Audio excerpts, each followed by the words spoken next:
Hello students, welcome back to my channel. तो आज की वीडियो लेक्चर में हम शोल्डर कॉम्प्लेक्स पढ़ने वाले हैं और यहाँ पे मैं आपको आज स्टर्नोक्लेविकुलर जॉइंट जो है वो डिटेल में एक्सप्लेन करने वाली हूँ प्रिसाइज वे में। सिंथिया नॉर्किन्स बुक से हम पढ़ने वाले हैं। ओके, वीडियो में आगे बढ़ने से पहले आप सभी लोगों से रिक्वेस्ट है कि अगर अभी तक आपने मेरे चैनल को सब्सक्राइब नहीं किया है तो जाके चैनल को सब्सक्राइब और बेल आइकन को प्रेस कर दीजिएगा, ताकि कोई भी वीडियो मैं अपने चैनल पर अपलोड करूँ तो उसका नोटिफिकेशन आप सभी लोगों तक पहुँच जाए। Okay, without any further delay let's get started. So सबसे पहले तो आपका ये जानना जरूरी है कि what is the shoulder complex. तो स्टूडेंट्स, शोल्डर कॉम्प्लेक्स जो होता है ना, शोल्डर कॉम्प्लेक्स हमारा clavicle, scapula and humerus bone से बना होता है। ठीक है, ये आपको याद रखना है। और हमारे पास जो कुछ जॉइंट्स होते हैं शोल्डर कॉम्प्लेक्स में, तो देखो ये पूरे सेंटेंस में यही बताया गया है कि हमारे पास ट्रू जॉइंट होता है और एक फॉल्स जॉइंट होता है। इसको फंक्शनल जॉइंट भी कहते हैं। ट्रू जॉइंट कौन सा होता है हमारा? ग्लिनोह्यूमरल, ठीक है, स्टर्नोक्लेविकुलर और एक्रोमियोक्लेविकुलर, ये तीनों जो जॉइंट होता है ना वो हमारा ट्रू जॉइंट होता है। फॉल्स जॉइंट या फिर फंक्शनल जॉइंट कौन सा होता है? वो होता है स्कैपुलोथोरेसिक, यानी कि स्कैपुला जो है थोरेसिक के ऊपर इस तरीके से लगा होता है। ठीक है, थोरेसिक है और स्कैपुला जो है लगा रहता है। स्कैपुलोथोरेसिक और सब एक्रोमियल। ठीक है, तो ये हमारे फंक्शनल जॉइंट है।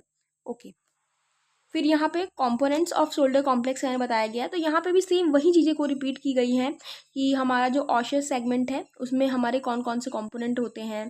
ठीक है, तो इसमें बताया गया है कि 3 इंटरडिपेंडेंट लिंकेज पाई जाती है, जैसे कि AC joint, acromioclavicular joint, GH joint. और फिर सेम वही चीज़ रिपीट की है कि आपका फंक्शनल जॉइंट और जो फॉल्स जॉइंट होता है वो कौन कौन सा होता है।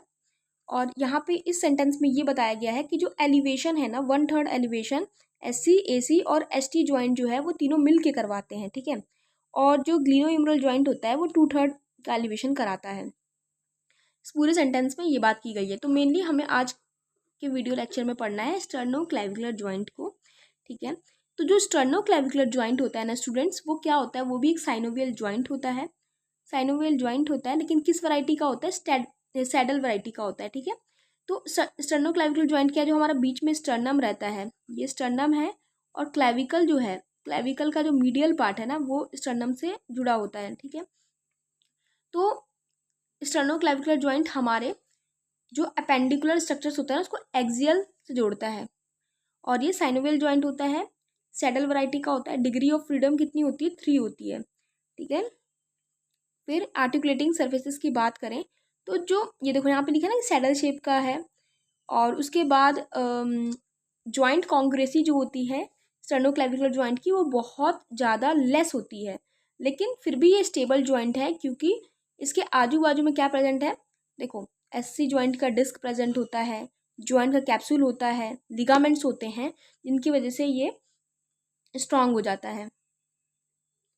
उसके बाद बात करें सबसे पहले स्टर्नोक्लेविकुलर डिस्क की, तो एससी जॉइंट जो होता है उसमें फाइब्रोकार्टिलेज जॉइंट डिस्क होता है। ठीक है, जैसे कि, और या उसको मेनिस्कस भी बोल देते हैं। ये क्या काम करता है? देखो यहाँ पे है ना, ये हमारा क्लेविकल है, ये हमारा क्या है? स्टर्नम वाला पार्ट है। तो ये दोनों जुड़ते हैं और यहाँ पे स्टर्नोक्लेविकुलर डिस्क है। इसका वर्क क्या है कि ये जो है वो उसका जो कॉन्ग्रुएंसी है वो उसको बढ़ाता है। उसके बाद यहाँ पे क्या बताया गया है? यहाँ पे आपको ये बताया गया है कि जब भी आप एलिवेशन करोगे या डिप्रेशन करोगे क्लेविकल का, तो जो मीडियल एंड होता है ना क्लेविकल का, वो क्या करेगा? वो रोल करेगा, स्लाइड करेगा किस पे? स्टेशनरी डिस्क पे। ठीक है, और जब भी प्रोट्रैक्शन या रिट्रैक्शन करोगे तो क्लेविकल और एसी डिस्क जो है वो मीडियल, जो एसी डिस्क है और क्लेविकल का जो मीडियल एंड है वो रोल करेगा एक साथ मैन्युब्रम फैसेट पे। ठीक है, इसे ये चीज़ समझ में आई है कि एलिवेशन और डिप्रेशन के दौरान ये स्टेशनरी है डिस्क, तभी तो मीडियल एंड इस पे मूव कर रहा है। पर प्रोट्रैक्शन और रिट्रैक्शन में ये स्टेशनरी नहीं है क्योंकि दोनों मिल के मूव कर रहे हैं यहाँ पे। ठीक है, तो ये जो है चीज़ें बताई गई हैं यहाँ पे। उसके बाद हम लोग को सबसे मेन है स्टर्नोक्लेविकुलर जॉइंट कैप्सूल और लिगामेंट्स के बारे में पढ़ना। तो एसी जॉइंट का जो एसी जॉइंट जो होता है वो सराउंडेड होता है स्ट्रॉन्ग फाइब्रस कैप्सूल से। ठीक है, और 3 लिगामेंट होते हैं। अब ये जो लिगामेंट होते हैं, कौन कौन से लिगामेंट होते हैं हमारे पास? कौन कौन से 3 लिगामेंट्स होते हैं जो सपोर्ट करते हैं? हमारे पास स्टर्नोक्लेविकुलर लिगामेंट होता है, इसी का नाम का है। और फिर है कॉस्टोक्लेविकुलर लिगामेंट, जो हमारे जो कोस्टोक्लेविकुलर लिगामेंट जो होता है वो सबसे स्ट्रॉन्गेस्ट लिगामेंट होता है, ये आपको मार्क करना है पॉइंट। और उसके बाद कौन सा लिगामेंट होता है? उसके बाद हमारे पास होता है कोस्टोक्लेविकुलर लिगामेंट हो गया, फिर होता है इंटरक्लेविकुलर लिगामेंट। ये 3 लिगामेंट होते हैं, ठीक है। यहाँ पे इसका फंक्शन देख लेते हैं। जो स्टर्नोक्लेविकुलर लिगामेंट होता है वो रिस्ट्रिक्ट करता है anterior and posterior translatory motion को of medial end of clavicle.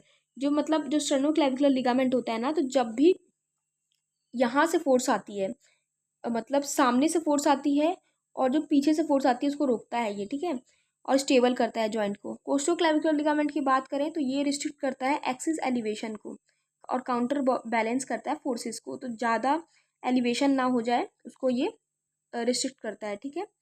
उसके बाद इंटरक्लेविकुलर लिगामेंट जो होता है वो एक्सिस डिप्रेशन को रोकता है, मतलब ज़्यादा क्लेविकल नीचे की तरफ ना खिसक जाए, उसको रोकने के लिए हमारे पास इंटरक्लेविकुलर लिगामेंट होता है, ठीक है। अब यहाँ पे देखो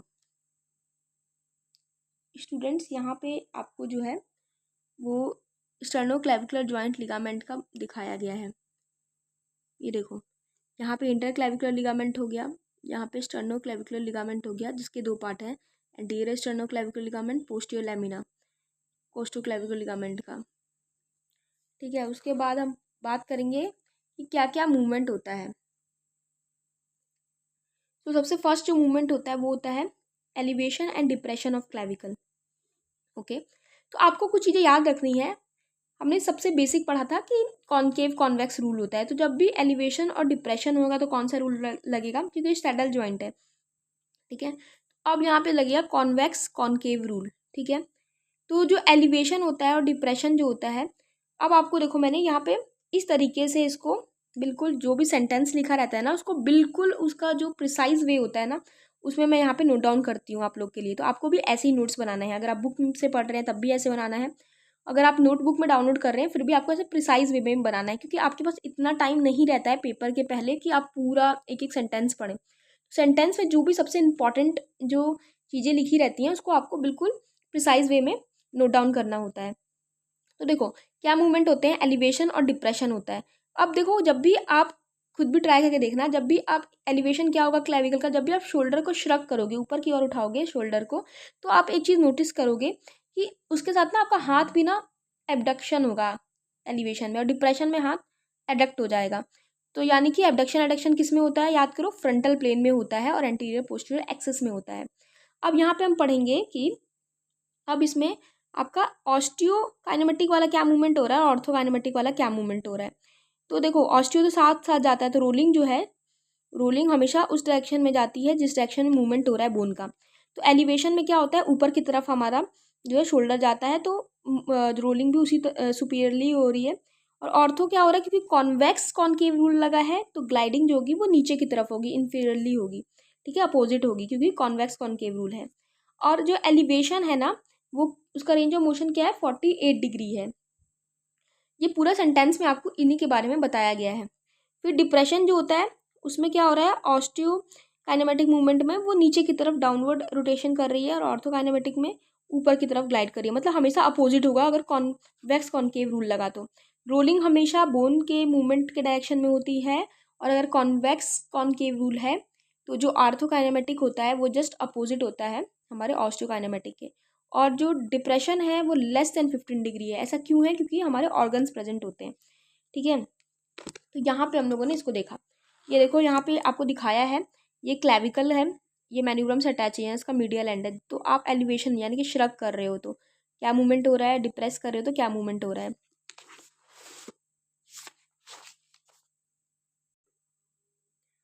so next movement is protraction and retraction of the clavicle. देखो आप उसको यहाँ से याद कर सकते हो। प्रोट्रैक्शन मतलब क्या होता है, शोल्डर जॉइंट्स को पास लाना, पी से प्रोट्रैक्शन और पी से पास लाना, ठीक है। और रिट्रैक्शन जस्ट अपोजिट, कि शोल्डर को पीछे लेके जाना। तो प्रोट्रैक्शन और रिट्रैक्शन में क्या होता है, अब देखो ये जो प्रोट्रैक्शन और रिट्रैक्शन मूवमेंट है ना स्टूडेंट्स, ये इसमें कॉनकेव कॉन्वेक्स रूल फॉलो होगा, यानी कि इसमें आर्थो और ऑस्टियो दोनों एक ही साइड में होगा। तो ये ट्रांसवर्स प्लेन और वर्टिकल एक्सिस में होता है, कॉनकेव कॉन्वेक्स रूल फॉलो होता है। तो प्रोट्रैक्शन का रेंज ऑफ मोशन जो होता है 15 से 20 डिग्री होता है। ऑस्टियोकाइनेमेटिक में क्या होता है, एंटीरियर मूवमेंट होता है, आर्थो में भी ग्लाइडिंग होता है वो सामने की तरफ। रिट्रैक्शन जो होता है उसका कितना रेंज होता है, 30 डिग्री होता है, ठीक है। ऑस्टियो में क्या होता है, वो पीछे की तरफ मूवमेंट करता है, और आर्थो में भी वो भी पीछे की तरफ ही ग्लाइडिंग करेगा, क्योंकि केव कॉन्वेक्स रूल है तो दोनों एक साइड ही वो करेंगे, ठीक है। तो ये पूरी सेंटेंस में आपको यही बताया गया है कि protection and retraction of clavicle वो ऐसी जॉइंट में होता है अराउंड द वर्टिकल एक्सिस, ठीक है। With protection lateral clavicle rotate करता है एंटीरियरली, रिट्रैक्शन में लेटरल क्लेविकल पोस्टीरियरली रोटेट करता है। तो और इनकी रेंजेस बताई गई हैं। उसके बाद आता है anterior and posterior rotation of clavicle, जिसमें काफ़ी स्टूडेंट्स जो हैं वो बहुत कंफ्यूज होते हैं।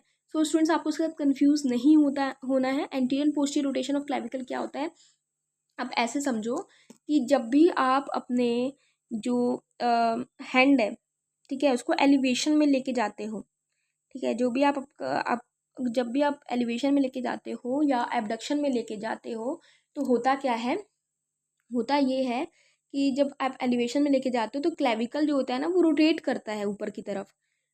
क्लेविकल जो है वो अपने एंटीरियर पोर्शन से रोटेट करता है ऊपर की तरफ, और जो उसका नीचे वाला सरफेस होता है ना उसको वो ऊपर की तरफ लेके आता है टू फेस एंटीरियरली, ठीक है। और उसकी जो डिग्री होती है, नॉर्मल रेंज ऑफ मोशन होता है वो 50 डिग्री होता है, ठीक है। तो आपको ये याद रखना है कि जब भी आप एलिवेट करते हो या फिर फॉरवर्ड मूवमेंट लेके जाते हो तो क्लेविकल का जो इन्फीरियर एंगल है वो क्या होता है, एंटीरियरली आ जाता है 50 डिग्री।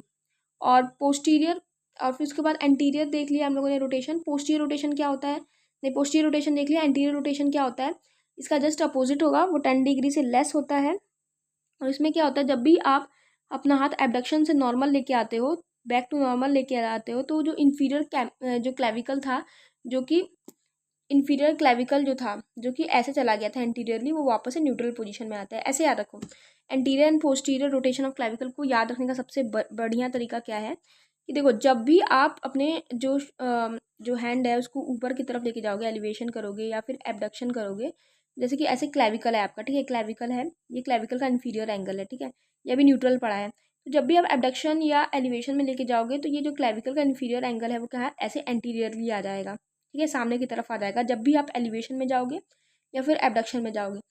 और फिर जब आप नॉर्मल आओगे, ठीक है, जैसे कि ये जो एलिवेशन था वो कितने डिग्री का था, ये जो पोस्टीरियर रोटेशन था वो 50 डिग्री का था। और जब वो आप वापस से आप हैंड जो है वो वापस अपनी पोजीशन में लेके आओगे तो ये क्या होगा, एंटीरियर जो है रोटेशन होगा, यानी कि वापस से क्लेविकल का इन्फीरियर एंगल जो है वो अपने न्यूट्रल पोजीशन पे आ जाएगा। तो ये हुआ पोस्टीरियर रोटेशन ऑफ क्लेविकल जब आपने हाथ को एलिवेट किया या फिर एबडक्शन किया, और ये हुआ एंटीरियर रोटेशन ऑफ क्लेविकल जब आप हाथ को वापस से अपने नॉर्मल पोजीशन में लेके आए। तो बस इतना याद रखना है, ठीक है स्टूडेंट्स। और हमने नॉर्मल डिग्री देखी कि एंटीरियर रोटेशन की normal degree less than 10 degree होता है, और जो आपका पोस्टीरियर रोटेशन होता है उसका जो रेंज ऑफ मोशन होता है 50 डिग्री होता है। तो यहाँ पे हमने काफ़ी इजी वे में कवर कर लिया है नॉर्किन्स बुक से आपका स्टर्नो क्लेविकुलर जॉइंट को। आई होप आपको ये क्लियर हो गया होगा। नेक्स्ट वीडियो में we will discuss about the acromioclavicular joint, उसके बायोमैकेनिक्स सबको हम बहुत अच्छे तरीके से डिस्कस करने वाले हैं। अगर आपको वीडियो हेल्पफुल लगी होगी तो please do not forget to subscribe this channel, comment down and to share with your friends. Okay friends, we will meet at the new video. I hope आपको ये वीडियो अच्छी लगी होगी। Thank you so much for watching this video.